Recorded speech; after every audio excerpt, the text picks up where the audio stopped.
The Kalmar Union, formed in 1397 under Queen Margaret I, united Denmark, Norway, and Sweden under a single monarch to counter the economic dominance of the Hanseatic League and block German expansion into the Baltic.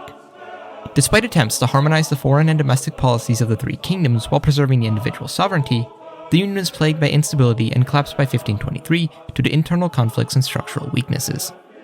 The primary downfall was the persistent tensions between the Danish monarchy, which sought a centralized state, and the Swedish and Danish nobility, who fiercely protected their own autonomies. Swedish nobles, resentful of Denmark's dominant role, frequently rebelled, fueled by high taxes and trade restrictions imposed to fund conflicts with the Hanseatic League. Norway, though more compliant, also faced challenges due to its vast territories, including Iceland and the Faroe Islands, which complicated centralized control.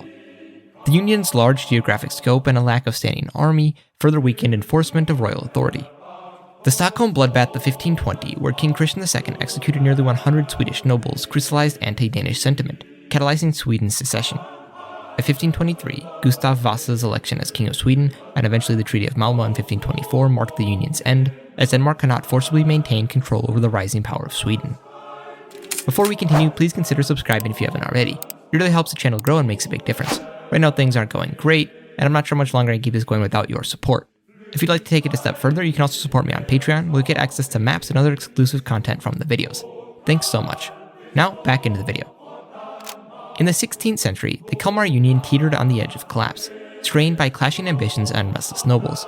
King Christian II, ruler of Denmark and Norway since 1513, faced resistance from the Swedish nobility, who rallied behind Sten Sture the Younger, whose anti-unionist fervor had already thwarted Christian's earlier campaigns at Vidilla in 1517 and Briankara in 1518, where peasant levies and cutting tactics humiliated the Danes.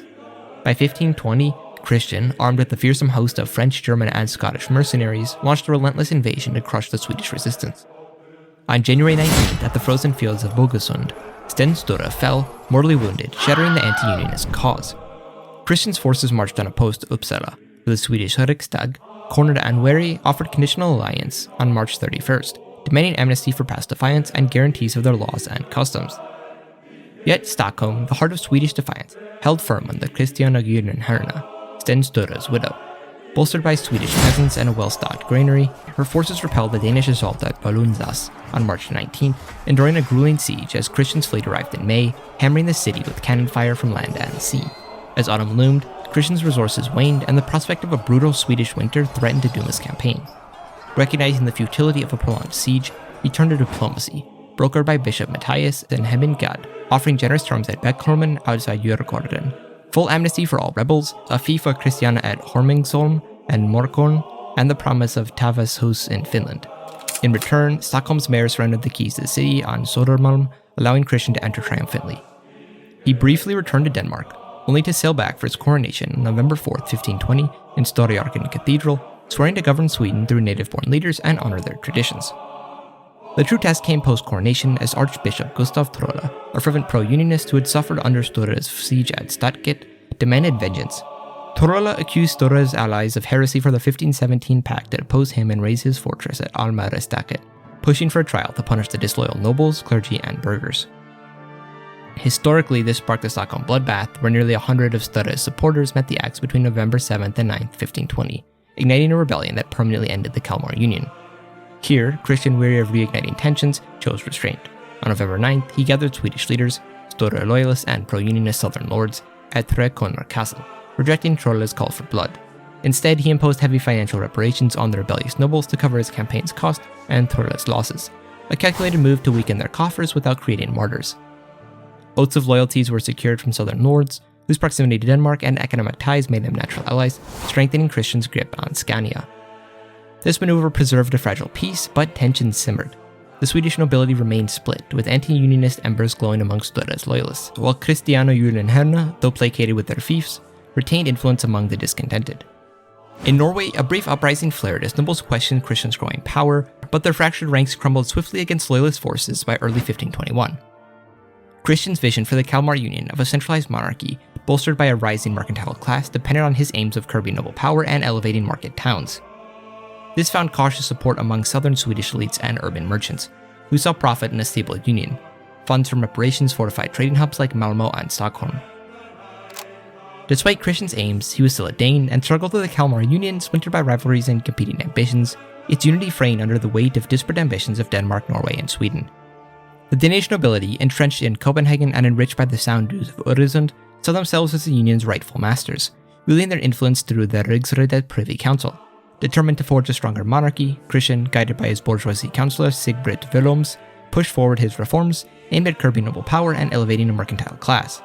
In 1521, he unveiled the Town Law to empower market towns by granting merchants and artisans autonomy to negotiate trade free from noble oversight, while shielding peasants from being traded like chattel. In Copenhagen and Malmö, Denmark's urban and middle classes embraced the reform, but in Sweden, nobles seethed, their control over rural trade and labor threatened. The Swedish Riksdag, still suffering from financial penalties imposed after the 1521 Stockholm crisis, sparked uprisings in Dalarna and Småland, accusing Christian of eroding their ancient privileges. Despite some fierce resistance by Swedish rebels, they were easily crushed. The land law deepened the rift, allowing clergy to marry and placing church administration under royal control, aligning with the Lutheran currents stirring in Denmark and Norway. Reformist preachers like Hans Tausen found favor in Denmark, but in Sweden, Catholicism held firm against the reforms as Archbishop Gustav Trolle, formerly Christian's staunchest ally, rallied nobles and clergy against the law, decrying the loss of tithes and ecclesiastical power.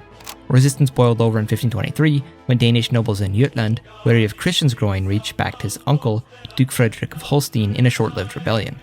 Christian crushed the uprising with loyal Danish and Norwegian forces, cementing his dominance over Denmark and Norway, while sending a clear warning to dissenters.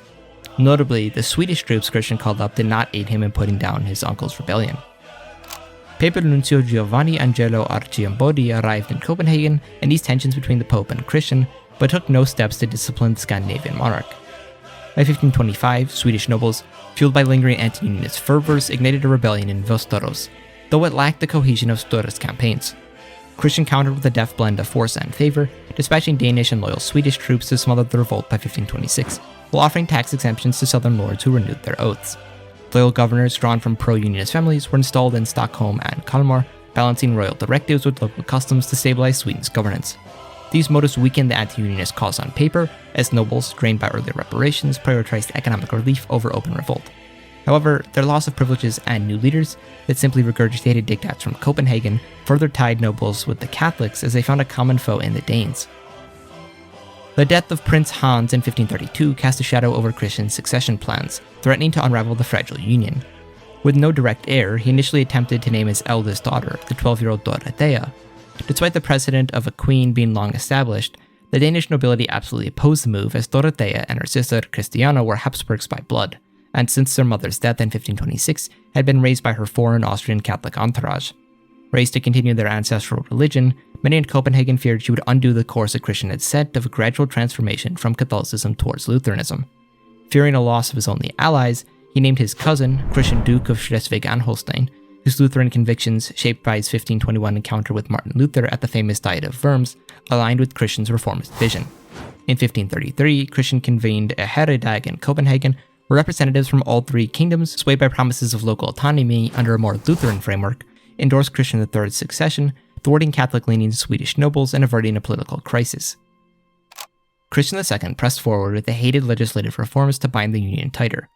Revised trade ordinances standardized weights, measures, and tariffs across major ports like Bergen, Stockholm, and Copenhagen, boosting the sound dues revenue and empowering merchants, angering the Swedes. Royal courts, staffed by royal appointees and local elites, were established in each kingdom, curbing noble judicial power and ensuring legal consistency, though Swedish nobles resisted fiercely. Christian II's death in January 1559 was a breaking point for the Kalmar Union, as his cousin, Christian III, ascended to the throne of Denmark, Norway, and Sweden. A fervent Lutheran, Christian III burned with zeal to entrench the Reformation across the Union, building on his predecessor's tentative reforms. Crowned in Copenhagen in 1559, he moved swiftly, summoning a synod with theologians Peter Palladius and Hans Tausen to craft the 1560 Ordinatio Ecclesiastica, proclaiming Lutheranism the state religion. He finally crossed the line his predecessor was too scared to do. Danish language services replaced Latin masses, saint veneration was abolished, and the few remaining Catholic bishops were ousted for royal-appointed superintendents. Monastic lands were seized by the crown and Danish nobles, while monks and nuns were spared only if they renounced the Catholic faith and embraced Lutheran doctrine, an act many refused to do, resulting in the death of thousands of ecclesiastics. In Denmark and Norway, where Lutheranism had already grown deep roots, figures like Gabo Puresen in Bjørkvin and Hans Rev in Anslo smoothed the transition. But in Sweden, where the patriotic nobles clung to the Catholic faith to differentiate themselves from their Danish overlords, the final victory of the Reformation ignited fierce resistance. Copenhagen's attempts to seize their estates saw Christians' envoys murdered before they could announce their proclamation, as the clergy and nobles saw their nation under attack. The 1560 Synod's ban on Catholic rituals and imposition of Lutheran catechism was eventually enforced with the arrival of a Danish army, alienating rural parishes and urban elites. In Stockholm, Catholic priests were driven out, and the Storkyrkan Cathedral was stripped of its Catholic trappings. The king's direct meddling in church affairs, reneging on earlier pledges of Swedish autonomy, fanned cries of foreign oppression. Protests flared in Småland and Dalarna, where peasants, spurred by Catholic nobles, torched Lutheran texts and harbored fugitive priests. The final straw was with Laurentius Petri, the Danish-imposed primate of Uppsala, the new head of the Swedish church, who arrived in 1561, only to be assassinated 2 months later with a papal cross carved into his chest. Outraged, Christian retaliated with Danish garrisons in key Swedish cities while Uppsala was razed, a heavy-handed tactic that further deepened the rift between the crown and his Swedish subjects. The sack of Uppsala was the last straw for many Swedish nobles, who quickly coalesced, proclaiming the young and popular John Vasa as their king. At the same time, the collapse of the Livonian Order plunged the Kalmar into a Baltic maelstrom. With the Livonian Confederation crumbling under Russian assaults led by Ivan IV, Christian III saw their instability as a chance to unite his fracturing realm. Not trusting the Swedes, he sent Swedish loyalists through Estonia and Ingria to fight and seize the bishopric of Oselvik. The Nordic attack on Riga faltered against Polish-Lithuanian resistance, with Sigismund III Augustus' forces repelling a Swedish advance near the city. Recognizing Russia as a greater threat, Christian forged a tenuous alliance with Poland and Lithuania in 1561, as the Swedes launched a joint offensive against the Poles that expelled Russian troops from much of Livonia by early 1562. Sweden gained control over Estland and much of Ingria, but the Danes, who did little combat, took the islands before a major blunder occurred. With Poland and Lithuania securing all of Livonia, Courland, and Semigalia, Christian saw the peace as an affront, so launched an offensive to seize Courland in 1562. The Danes took Vindau, the seat of the Prince-Bishop of Courland, deposing the Catholic cleric and announcing its conversion to Lutheranism. Sigismund II Augustus was shocked and quickly arrived with an overwhelming force, slaughtering the Danes. Sigismund, who had just worked with the Swedes to repel the Russians, then recognized John Vasa as the legitimate king of Sweden, a much-needed ally as his revolution was still contained to mostly Nordland and Österland. Despite the Livonian campaign's initial success, it resulted in Christian's nightmare, as his only Swedish allies were now enticed by Polish promises and quickly renounced Lutheranism, throwing their support behind the new Vasa king.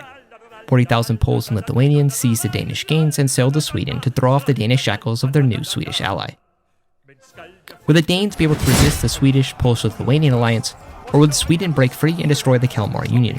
5,000 likes for part 2, I hope you enjoyed the video, and if you did, make sure to check out if Denmark defeated Prussia in the Second Schleswig War. I know you'll like it. If you appreciate my work, please like, subscribe, and consider supporting me on Patreon to get access to maps and more. Special thanks to Tim Lodberg for helping with the script. If you want to turn your ideas into videos, email your scripts to nostradamus.history@gmail.com. Thanks for sticking around at the end. Goodbye.